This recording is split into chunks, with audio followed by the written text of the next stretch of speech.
driving it down into those corners. I talked to Jerry Nadeau yesterday, and he said he's one of those who really like these concrete patches that they're running over right now that have been installed in several of the corners here. With Mark Martin here. Valve leaned forward. Now Nadeau took a look on the inside of Mike Skinner, but no room there at that point of the racetrack.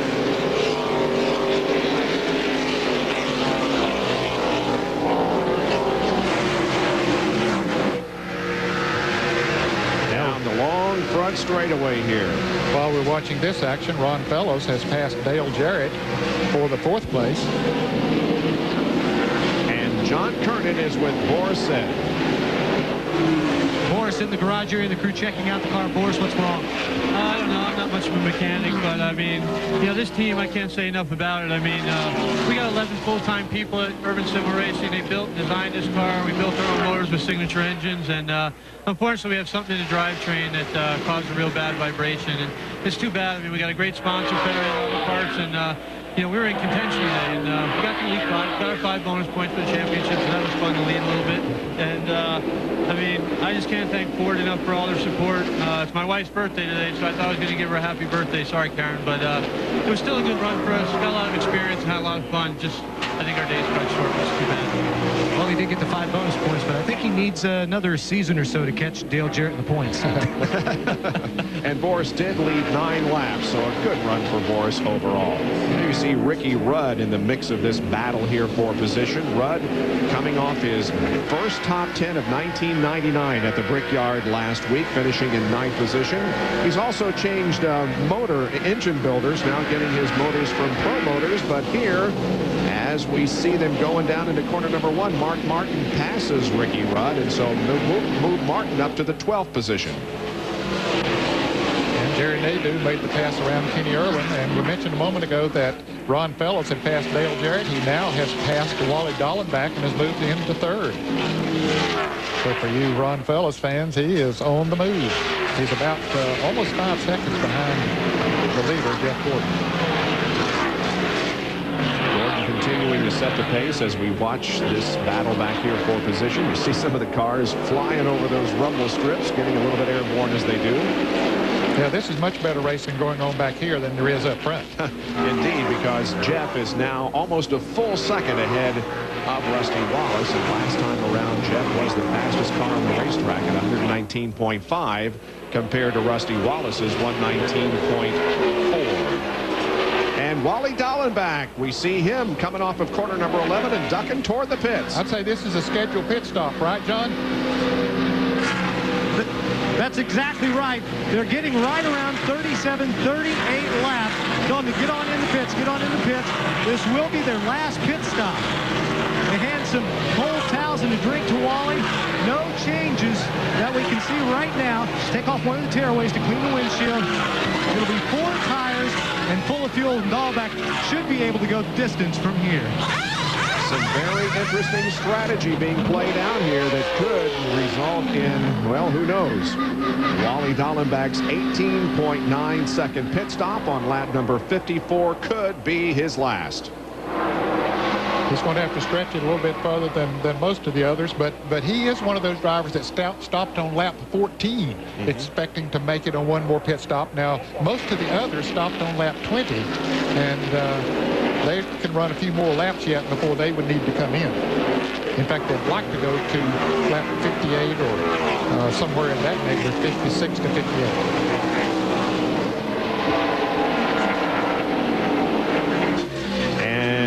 We also see Dale Jarrett making a pit stop.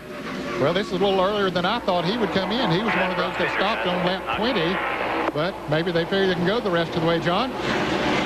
That's the plan, man, to go the rest of the way. It'll be a 4-tire change. They will make a chassis adjustment in the right rear of the car. Also pull out that left front fender just a little bit around the top part of it. Rights are already changed. Now they're going to clean the windshield. Left's going on. Tire, Jason. Get that tire, Jason. Tight. Now they're making the adjustment. He's down the way to Bill Weber. Mike Skinner is on pit road. Remember the great run he had here last year with a fuel mileage of 10. Ended up finishing 3rd. They've already got the left side tires on. Come around to the right side. Going to get every ounce of fuel they can in this car. They've already warned Skinner about being cautious when he leaves pit road. Mike his way. He'll go past his teammate. Earnhardt is getting right side tires. Fuel going in. The car down. Briefly stalls. Earnhardt recaptures and continues. Moving slowly now, accelerating as he moves back out onto the racetrack, and Rusty Wallace gives up his second position to make a pit stop on lap number 56. Doc, he's headed toward you. Bob, 35 miles an hour. They plan on making a quarter round adjustment in the track bar. Rusty said it would help him get into the inner loop and into turn one. Today is Robin Pemberton's 43rd birthday. He is really gambling right now. He would love to be able to get a little bit of gas as a birthday present. They can only go between 32 and 34 laps. As they pit now, they may be a lap shy, but they're going to gamble from what I hear them saying on the radio. Right, left side tires going on. There's the track bar adjustment in the left rear of the crew, scampering to the right side. Billy Welburn pulls the right front tire off. They clean the windshield. They have told Rusty, careful on the throttle. Careful. Rusty is down and away. 18.4 second pit stop for Rusty Wallace, and he moves back into competition. Kenny Irwin has come in. He was running up in the top 10, but makes another pit stop. Here comes Kyle Petty down pit road. Steve Park also coming back out onto the racetrack. We see Darrell Waltrip coming back out onto the track. He and Stevie are celebrating their 30th wedding anniversary today. Congratulations. So are Billy and Martha Clark. And here comes Jeff Gordon down pit road. Jerry Punch once again. Jeff is headed toward your way. Ray Evernham telling him 4,000 RPMs. That's 35 miles per hour. 4 tires, 2 cans of gas, no adjustments. Now they can go 34 laps to 35 laps on fuel. They should be okay to make it the rest of the way, as we have just that amount to lap 90 for the checkered flag. Routine pit stop now. No adjustments, no air pressure adjustments, no wedge, no track bar. Very routine stop. The Rainbow Warriors, now right side tires going on. They get it completely full of fuel, and Gordon easy on the front. Let's go up to Bill Weber. This has been a good day for Joe Nemechek. His car's a little tight. They made an air pressure adjustment in both the front tires. A half pound out. Nemechek's on his way. Bill Elliott completing his. All you can. Go, go, go. Here comes Jimmy Spencer back out onto the racetrack. So a flurry of activity here on the 55, 56, 57th laps. Now there are a number of cars, including Mark Martin, that stopped at another caution flag, so he should be able to go a few more laps yet before he'll have to come in. In fact, he would need to go past the 60 lap mark before he would be able to go the rest of the way. And there is the leader of the race, Ron Fellows, with Jerry Nadeau now running in second position. We'll take a break and be back with more live coverage in a moment from the Glen. Career Jerry Nadeau is leading. Ron Fellows was leading. He has made a pit stop, but Jerry Nadeau remains on the racetrack. Now we go to Bill Weber with an update on the 87 car of Fellows. Well, Bob, just an impressive run, and apparently, according to the crew, Ron Fellows said don't change a thing. He's happy with the handle of the car. They can reach the end. He's got 4 tires and enough fuel, so just waiting for Nadeau to come in and see what happens to him. But it's been a good run for Fellows to see how he finishes. Let's check in with Jerry Punch. 1 lap ago, Mark Martin on pit road. Jimmy Phoenix said we're going to go up on air pressure on all 4 tires. Routine pit stop. They got it full of fuel, and according to car owner Jack Roush, who figures the gas, they should be okay to go to lap 90. John Kernan. Jimmy Spencer was in, the new road course king, I guess we could call him. But Jimmy came in, took on 4 tires, no adjustments to the car. They can go the rest of the way. And Kenny Wallace is coming down pit road now for his final pit stop. Pulls into the stall. The crew, remember, they do the right side tires first, just so as to not to break up their sequence of a regular pit stop. So they'll do right tires, then they'll go around to the left side. Right side work is done, no adjustments just yet. Car getting full of fuel. Kenny sitting there patiently waiting. Laps are on. They pull a piece of, looks like a piece of tape or something off the side of the car and throw it over the pit wall. But Kenny guns the engine, and he is down and away. He is good to go the rest of this race. He was running in 8th position when he came into the pits. Slowly down at 35 miles an hour until he reaches the pit out marker and then can accelerate. There it is, and Kenny accelerates, goes back out onto the racetrack. Here, meanwhile, comes the leader of the race, Jerry Nadeau, who we said earlier will go to the 25 car, now being driven by Wally Dallenbach. 2 tires and a little fuel when we come in. Now, it is interesting that we heard during the commercial break his crew tell him. You're as fast as the leaders right now.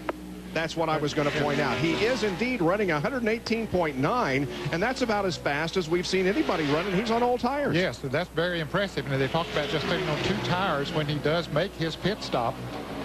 And his future teammate, Terry Labonte, is in. Labonte gives up his 3rd position down to the pits. And Terry Labonte's going to get 4 tires, and he'll have enough fuel to reach the finish. Been a frustrating day for this team. Last time they were on pit road, they went underneath the car, made a major sway bar adjustment by taking off the rear tires and bolting the old tires back on. Now he's got 4 tires, 18.9 seconds. Terry Labonte returns to the fray. of course, when I say future teammate, though, Jerry Nadeau will be joining Hendrick Motorsports next year, along with Terry Labonte and Jeff Gordon. And Terry comes out just ahead of Dale Earnhardt. Earnhardt running back in the 21st position. Jeff Burton running in 22nd. Both the 3 and 99 cars have spun earlier today, but still out there running on the lead lap. 33 cars on the lead lap, and Rich Bickle just spun. Oh, that's too bad. He was running in 5th place. Wow.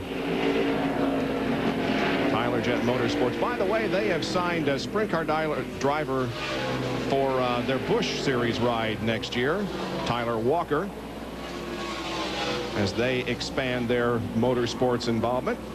Let's take a look at Rich Bickle's spin. Again, this is in turn number 10, exiting turn number 10, running by himself. All by himself. He makes, say, 360 there. Let's see if he gets her straightened back out. Yeah, hey, that's good. He only lost 1 position. Rusty Wallace got by him, so he's still in 6th place. Good job by Rich Bickle as he stays out on the racetrack, and we get more from John Kernan. The news for Rich Bickle is he's within 3 laps of making it to the end of the race. So the crew's trying to tell him now to just calm down, shake that spin off, just concentrate on what you're doing. Maybe we'll get a caution to help us out in our fuel situation, but as it stands right now, Bickle is 3 laps short of making the rest of the distance of this race. There's some damage on the front end of the car. And he's losing positions as well. He has dropped back now to the 11th position. Ernie Irvan, for you Ernie Irvan fans, he's back on pit road with the car jacked up and the hood up, and he's gone 2 laps down, now about to go 3 laps down. Well, Jerry Nadeau is building up quite an advantage. Now, there's the 75 car of Ted Musgrave, who is a lap down. The interval between Jerry Nadeau and the 2nd place car, which at the moment is Bobby Hamilton, is more than 19 1/4 seconds. Jerry Nadeau leading a NASCAR Winston Cup race for the first time in his career in his 56th race.